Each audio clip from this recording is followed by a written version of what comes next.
Vamos lá então, aula 7 do módulo 4, fechando Aristóteles, né? Falando ali dos aspectos lógicos, né? Lógica, retórica e poética, tranquilo? Então vamos começar pela lógica, tá bem? Aristóteles não usava essa expressão lógica, ela é posterior, né? Aristóteles chamava, o que a gente entende por lógica, Aristóteles chamava de analítica, né?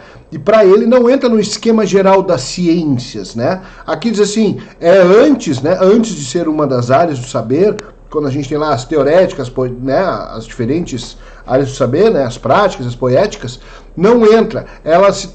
A lógica em si ela é uma propedêutica de todas as ciências. O que é propedêutica? Propedêutica é algo que precede, que prepara, né? Uma preparação, um aquecimento, né? É a base sobre a qual as outras ciências vão se desenvolver. Então, quando eu ouvi falar em propedêutica, é uma preparação, né? Ou seja, a lógica vai cuidar dos elementos necessários para que eu possa utilizar a razão. Nem todo pensamento é racional e muitas vezes é preciso distingui-lo, né? O pensamento racional da mera emoção, do sentimento, ou até mesmo de ideias que configuram o pensamento, mas que não estão de acordo, né? Não obedecem aos ditames da razão. Então Aristóteles chamava isso de analítica, né? E a gente vai chamar de lógica, tá bem? Mostra como procede, como funciona, como é o pensamento, para que ele possa ser entendido como racional, beleza? Então aqui, ó, a lógica mostra como procede o pensamento quando pensa, né? Qual é a estrutura do raciocínio, quais são os seus elementos, como é possível apresentar demonstrações e chegar a conclusões acerca das coisas, né? Que tipos e modos de demonstrações existem, né? De que é possível fornecer demonstrações e quando. Existem diferentes formas para se chegar a uma conclusão, e é legal assim quando a gente monta, principalmente quem está pensando na redação também, né, que vai fazer, quem está utilizando esse curso para Enem, vestibulares, na redação é absolutamente necessária a formação ou alguma ideia de lógica, né? A lógica seria o seguinte: se eu usar a razão corretamente, outra pessoa que seguir os mesmos passos que eu, se ela também for racional, ela vai chegar à mesma conclusão que eu. Tá? Então, bom, o termo órgão, que depois Bacon vai criticar lá com o novo órgão, fazendo uma crítica lógica aristotélica, né? Significa instrumento, né? Introduzido por Alexandre de Afrodisia para designar a lógica em seu conjunto, o órgão, né? Define bastante bem o conceito e o fim da lógica aristotélica. Então, toda essa questão da lógica, da retórica e da poética de Aristóteles estão na sua obra chamada O Órgão. Tranquilo? Vamos embora. Categorias, presta atenção, vamos devagarzinho para ninguém se perder, né? Categorias, ou também alguns vão chamar de predicamentos, tá? O tratado sobre as categorias estuda aquilo que pode ser considerado o elemento mais simples da lógica. Então entendamos o seguinte, quando se está dando um curso de lógica, a gente diz para os alunos assim, todo pensamento, ele é uma relação entre dois termos, né? Então se eu digo assim, Luiz é gordo, tá? Eu estou relacionando dois termos, o termo Luiz e o termo gordo. Bom, para começar, para ter esse diálogo, a pessoa com a qual eu estou falando tem que saber quem é Luiz, tem que saber o que é gordo. Então este termo, e aí eu estou juntando os dois, eu estou, na verdade, fazendo um conjunto, pensa lá em diagrama de Euler, né? Eu estou fazendo um conjunto dos gordos e ali dentro eu estou botando Luiz, ok? Bom, para poder fazer isso, a palavra, o nome Luiz e a palavra, o nome gordo tem que me significar alguma coisa. E este nível de significação tem a ver com as categorias. Tranquilo? Bom, as coisas ditas sem nenhuma conexão, cada qual significa apenas uma substância. É o nome, nominalismo, nome de algo. Pode significar a substância, a quantidade, a qualidade, a relação, o onde, o quando, o estar em uma posição acima, abaixo, dentro, fora, né? O ter, o fazer ou sofrer. Tratam-se de categorias. Então, diferentes palavras designam justamente essas coisas. A substância, de que é feita, a quantidade, a qualidade, a relação, o onde, o como, estar fora, a posição, ter, fazer, ser. Isso são as categorias. A lógica vai relacionar através de operadores essas diferentes categorias, ok? Do ponto de vista metafísico, o metafísico ficou em branquinho ali, tá menos visível, mas a primeira palavra em branco é metafísica e a segunda é lógico. Não sei como está aparecendo na tela do instrumento onde tu está assistindo, tá? Então, do ponto de vista metafísico, Panda, não entendi metafísico, né? Antes disso, deixa eu dizer para vocês. O termo categoria foi traduzido por um cara chamado Boécio como predicamento. Quando eu falei assim, categoria ou predicamento, né? Mas a tradução só expressa em parte, né? Parcialmente. Predicamento não é a melhor tradução, né?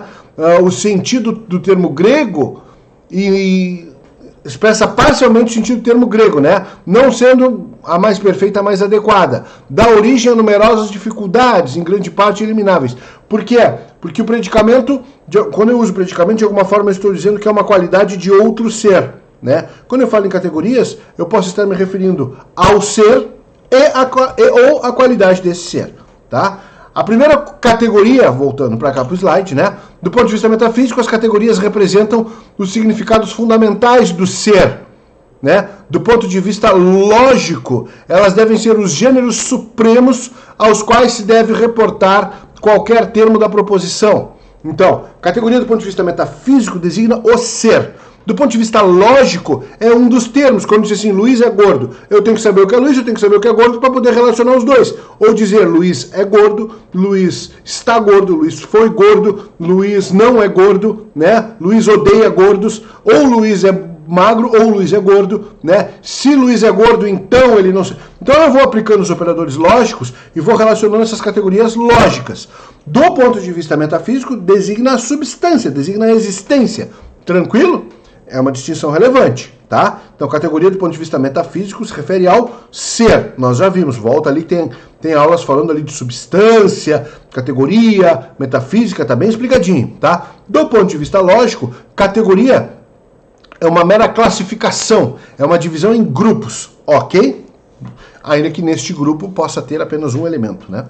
A primeira categoria constitui o ser sobre o qual se apoia o ser de todas as outras. A primeira categoria será o sujeito e as outras são predicado em relação a ele por se referirem a ele, tá? Então, sempre que eu trabalho com essa ideia de sujeito e predicado, o sujeito também é uma categoria, por isso que o predicamento não é a melhor expressão, tá? Seguimos. Definição. As categorias em si são indefiníveis, porque são gêneros supremos. Os indivíduos também são indefiníveis. Define o Marquinhos. Não dá para definir o Marquinhos. Define o Joãozinho. Não dá. Embora por razões opostas. Os indivíduos não são definíveis porque eles são seres particulares, únicos. Daí sujeitos, né? Entre as categorias dos indivíduos, há toda uma gama de noções e de conceitos cujo domínio me possibilita a linguagem e me possibilita o uso da razão. É através da definição que nós conhecemos todos esses termos que estão entre a universalidade das categorias e a particularidade dos indivíduos. Não entendi. Pensa assim, diferentes grupos. Eu tenho um grupo com todos os seres. Dentro desse grupo, eu tenho um outro grupo, os homens. Dentro do grupo homens, eu vou ter um grupo de homens baixinhos.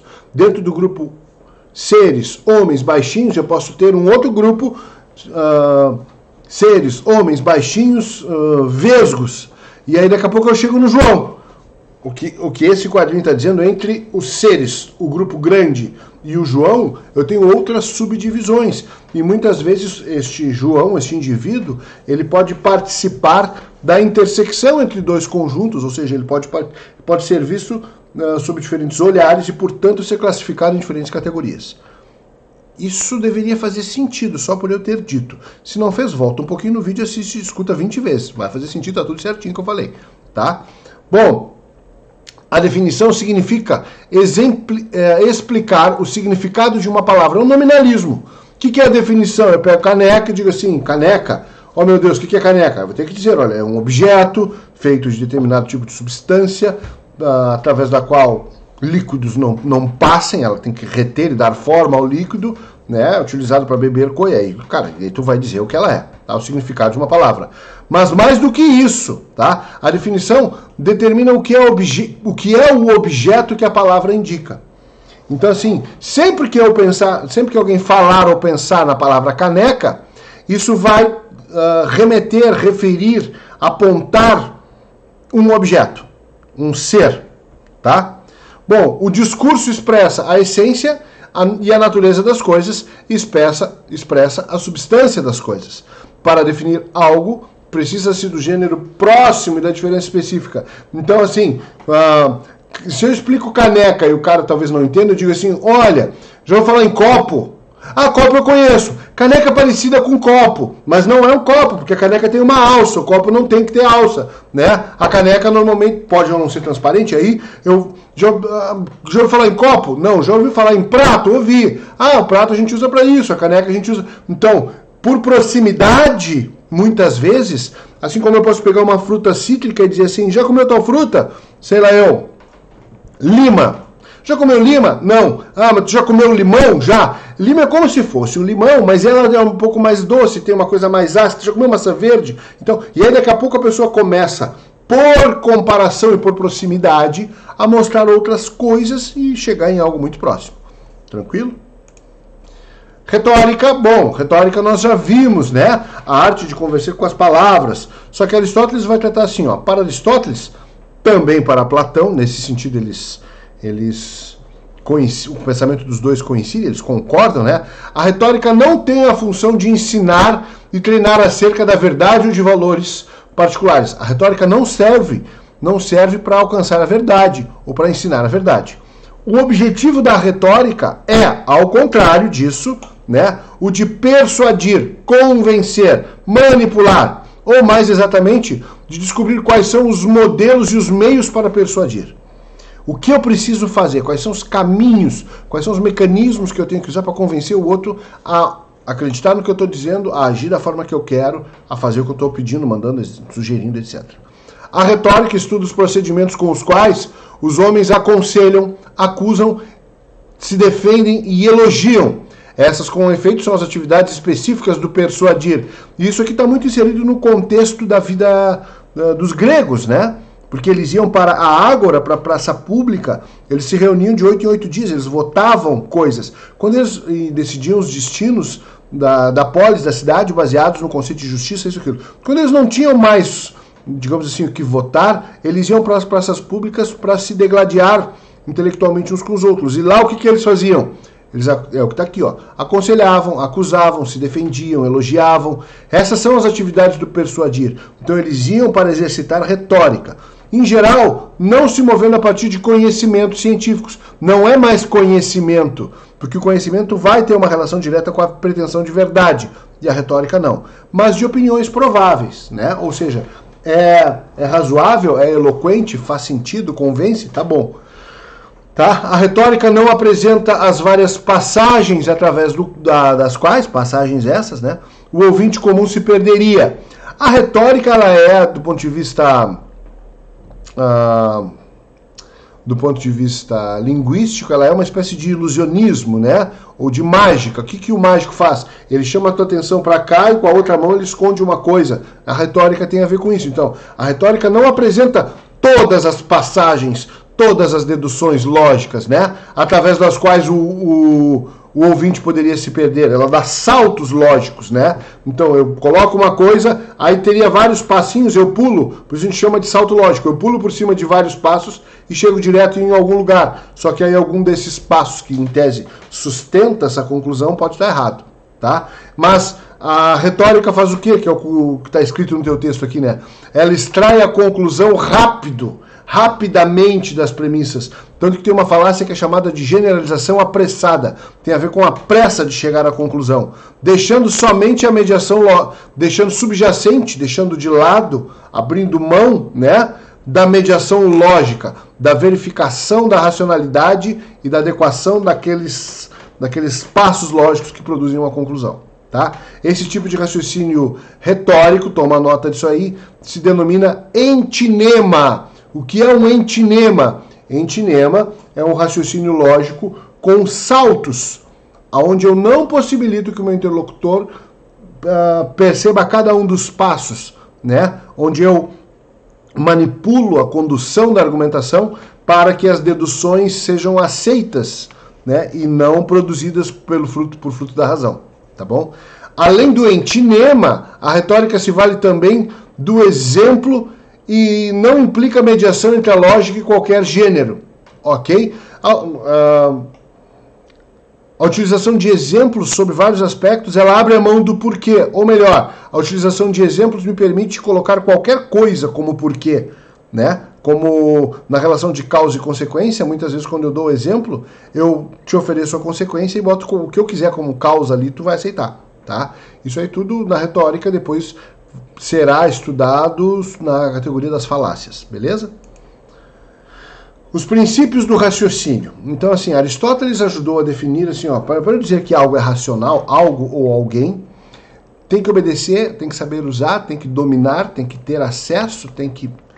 Esses 3 princípios. Racional é isso aqui, o resto não é racional.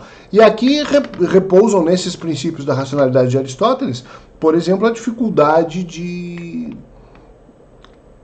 produzir inteligência artificial. É uma coisa impossível por causa dos princípios aristotélicos, tá bem? E aí pouco importa se funciona, se não funciona, o computador ou a máquina, né? Pode funcionar, pode ser muito eficiente, mas inteligente não é. Vamos lá. Então, 3 são os princípios do raciocínio, os quais determinam o que é racionalidade, sua natureza e seus limites. Os princípios são identidade, não contradição e terceiro excluído. Princípio de identidade, A igual a A. Pode ser representado por A igual a A. Vocês vão dizer, tá, pô, que troço mongolão isso. É, mongolão, mas é difícil. Por exemplo, a inteligência artificial esbarra no princípio de identidade. Não consegue. Por quê? Se eu escrever Torre Eiffel, nem sei como se escreve, né? Mas algum de vocês ler, vai lembrar daquela torre que existe lá em Paris. Se eu fizer um desenho, ainda que tosco e imperfeito, da Torre Eiffel, vocês podem olhar e dizer, isso aqui é a Torre Eiffel. Se eu fizer uma projeção de uma sombra da Torre Eiffel Existem infinitas formas de representar a Torre Eiffel. Todas elas vão remeter para vocês à Torre Eiffel que existe lá em Paris. Esse é o princípio de identidade. Quando eu digo Luiz, vocês vão pensar no Luiz que vocês conhecem.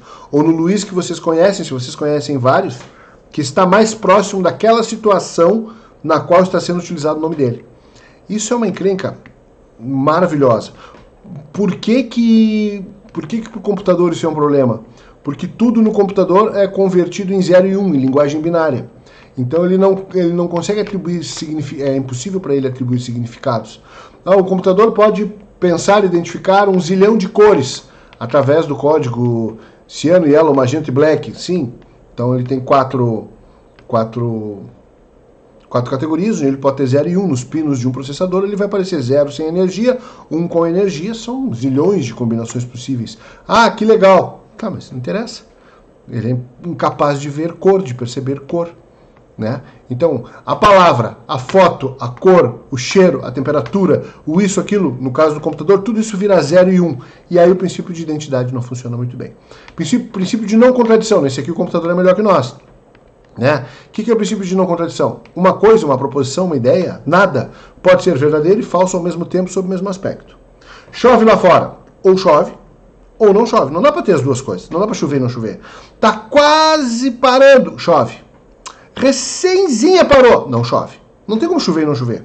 Então uma coisa não pode ser e não ser verdadeira, ou falsa também, ou ser verdadeira e falsa ao mesmo tempo sob o mesmo aspecto. No momento seguinte ela pode ter mudado, mas no mesmo momento e sob o mesmo aspecto, não. Princípio de não contradição. Tá? E o terceiro excluído, que é uma proposição, um pensamento, um juízo, uma ideia, ou ele é falso ou ele é verdadeiro. E um terceiro valor, mais ou menos, não existe. Do ponto de vista racional, ou é ou não é. Né? 0 e 1, falso, verdadeiro. Ok? Por exemplo, crianças... Não só crianças, né? Pessoas com algum tipo de paralisia cerebral, com síndrome de Down, com alguma coisa, não são consideradas racionais porque elas não atendem a esses 3 princípios.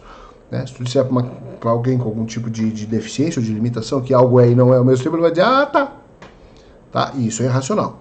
Isso aí também gera um problema, porque assim, Aristóteles tinha definido, o homem é um animal racional. Né? Só que naquele período nem todo mundo precisava ser homem, no sentido de humanidade. Tanto que eles tinham escravos e a desculpa era, eles não são humanos.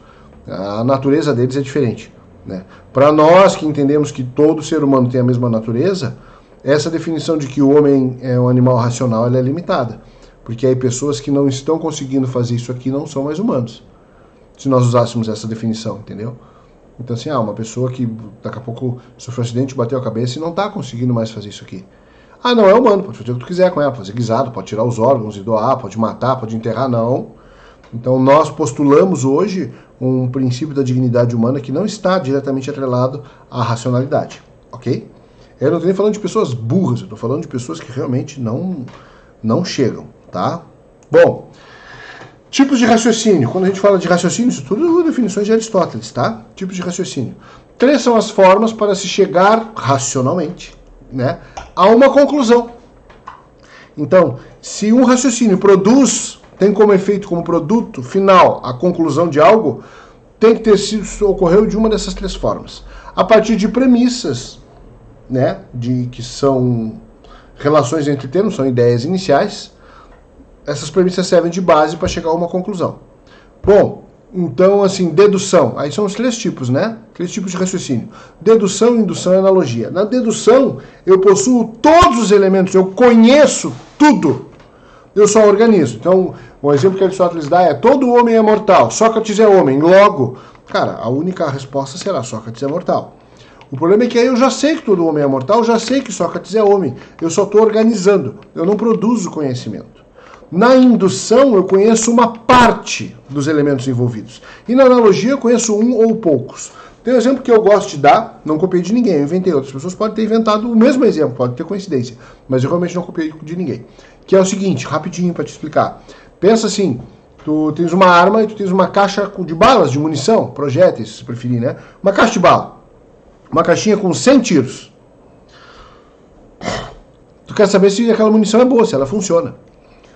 Aí, dedução. Tu pega e atira com as 100. Todas funcionaram. Aí tu diz, as 100 munições funcionam. Tá, e daí? Então eu testei todas. Na indução eu digo o seguinte, eu testo 50, o problema é que eu posso testar 40, 60, 80, 20, mas eu testo um número significativo, vou pegar a metade. Eu testo 50 e digo o seguinte, olha, as outras 50 vão funcionar. Por quê? Porque eu atirei com as primeiras 50 e todas funcionaram. Entende que é um chute, né? Eu tô querendo que as outras funcionem. Pode ser que não funcione. Cada uma delas, quando eu disparo, tem 2 possibilidades, funcionar ou não. Mas a indução é importante, porque a ciência faz indução. A ciência pega e diz o seguinte, todos os corpos que possuem massa são atraídos em direção ao centro da Terra. Foram testados todos os corpos que têm massa, ou seja, usaram todos os tiros? Não. Ah, mas os que foram testados caíram, foram atraídos em direção ao centro da Terra. Sim, e aí tu está dizendo, os outros tiros vão funcionar. É a mesma coisa. O que é analogia? Eu dou um tiro ou 2, funcionou, eu digo, essa munição é ótima. Pode confiar nela que ela vai funcionar. Obviamente a analogia é mais fraca do ponto de vista... Uma conclusão produzida por analogia ela é mais fraca do que uma conclusão talvez produzida por indução ou do que uma conclusão produzida por dedução. Tá? Uma das provas de que a ciência é indução, por exemplo, vai ler uma bula de remédio e vai te dizer, olha, nos casos testados aconteceu isso. Ou seja, é perfeitamente plausível que nos casos não testados, ou seja, todos os outros, pode acontecer qualquer coisa. Né? Então eles dizem, olha, foram testadas 20 mil pessoas, nenhuma morreu. Bom, logo nenhuma morreu, então a gente acha que as outras não vão morrer, mas pode matar alguém. É muito parecido com pesquisa eleitoral, né? Tu vai lá, pesquisa 1000 pessoas e diz, olha, as 200 milhões de pessoas vão fazer isso aqui. Tu está mais próximo da analogia, a amostra é pequena, tá? E aí tem toda uma questão de metodologia, de pesquisa, etc. Tranquilo? Então, dedução, indução e analogia. A analogia ela é a mais fraca, a conclusão produzida por analogia ela é mais fraca que as outras. Ah, então ela não serve para nada, ela é idiota, vamos matar a analogia. Não, cuidado. Por quê? Quantas vezes uma pessoa tem que enfiar o dedo na tomada para saber que dá choque? Basta uma. Ah, mas pode ser que nas outras 1000 vezes ela não tome choque. Ah, mas tu não vai botar o dedo de novo. Né? Botou, a criança vê o fogo, né? Luz, quer botar o dedinho, tu faz dodói. Luz e fogo, dodói.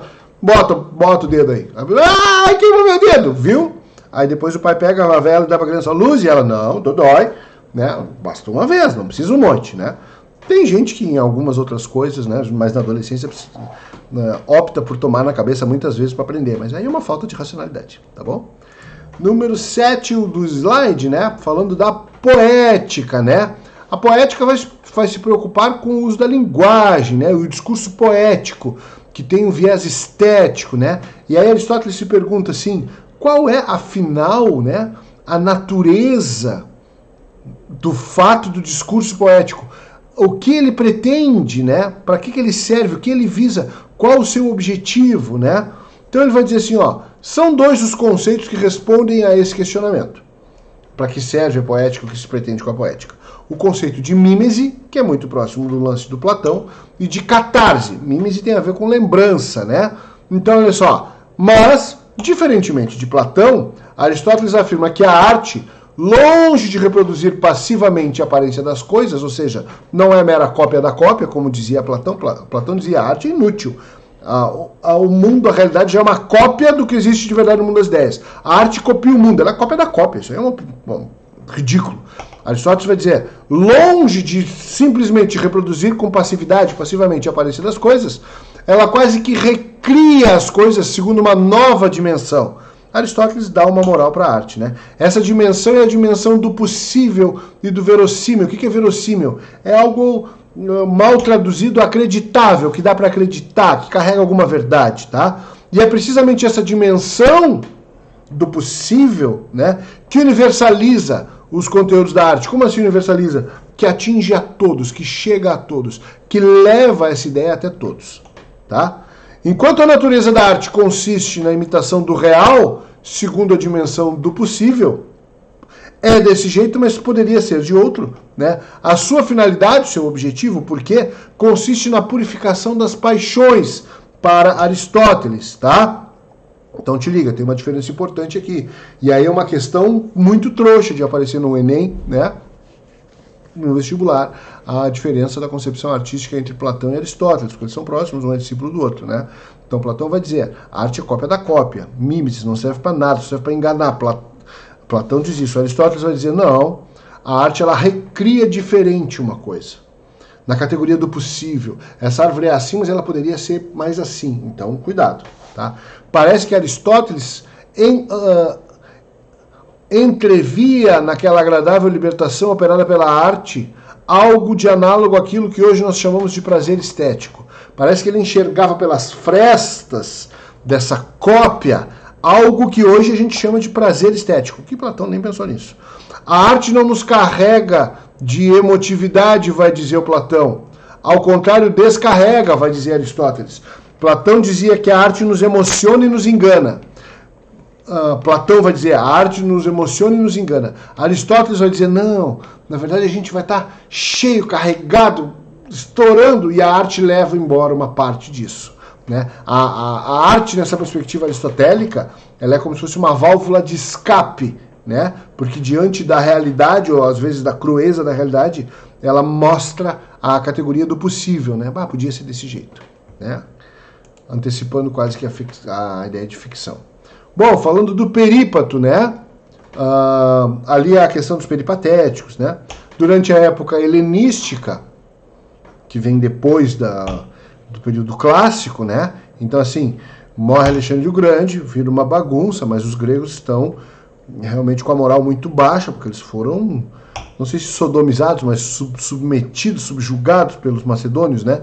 E aí todo aquele ideal do período clássico grego, que eles tinham tanto orgulho, cai por terra, né? Então, durante essa época, e aí o mundo de helênico passa a ser o mundo helenístico, o mundo de Alexandre, né? Cidadão do mundo cosmopolita, né? Então, durante a época helenística, que é a próxima, que vem depois disso aqui, que lhe sucedera, o pensamento de Aristóteles e sua escola ficaram relegados a um abandono. Quando morre Alexandre o Grande, cresce, surge um forte sentimento anti-macedônio em Atenas e na Grécia, que é onde estava a escola, o liceu, e Aristóteles, inclusive, teve que fugir. Principalmente pela administração do perípato, né, por seu discípulo Teofrasto.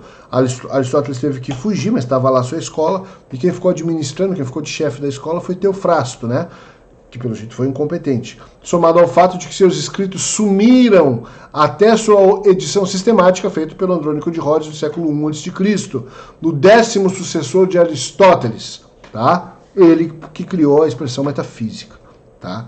Assim, o perípato, a escola de Aristóteles, não esteve em condições de exercer influência filosófica de relevo após a morte de Aristóteles, e as suas discussões foram pouco além dos muros da escola. Por fim, o alimento espiritual da nova época provinha já de outras escolas. E aí nós vamos ter ali o cinismo, né, o movimento cínico, o epicurismo, o jardim de Epicuro, né, os estoicos de Zenão, né, e o ceticismo do Pirro. Então, assim, que são visões bem mais pessimistas da realidade grega e da filosofia e do pensamento, ok? Então, assim, Aristóteles foge, quem ficou administrando a escola dele não soube fazer isso, não era o mestre, né? Não era Aristóteles, e aí outras correntes filosóficas sumiram. Aristóteles meio que sai de cena na Grécia e ele vai retomar, vai aparecer com força depois, quando da organização dos seus escritos, ok? Tem vários elementos, várias coisas de Aristóteles aí que respondem as questões que poderiam ser feitas em nível médio, na verdade, tem mais do que é preciso para isso, tá? Agora a questão de organizar, fazer os exercícios, ler com cuidado, prestar atenção e tomar cuidado com cada palavrinha quer dizer uma coisa, né? Em Aristóteles isso é bastante importante, o rigor linguístico, fazer exercícios e se preparar, porque pode vir que vocês vão matar as questões de Aristóteles, ok? Tchau, tchau.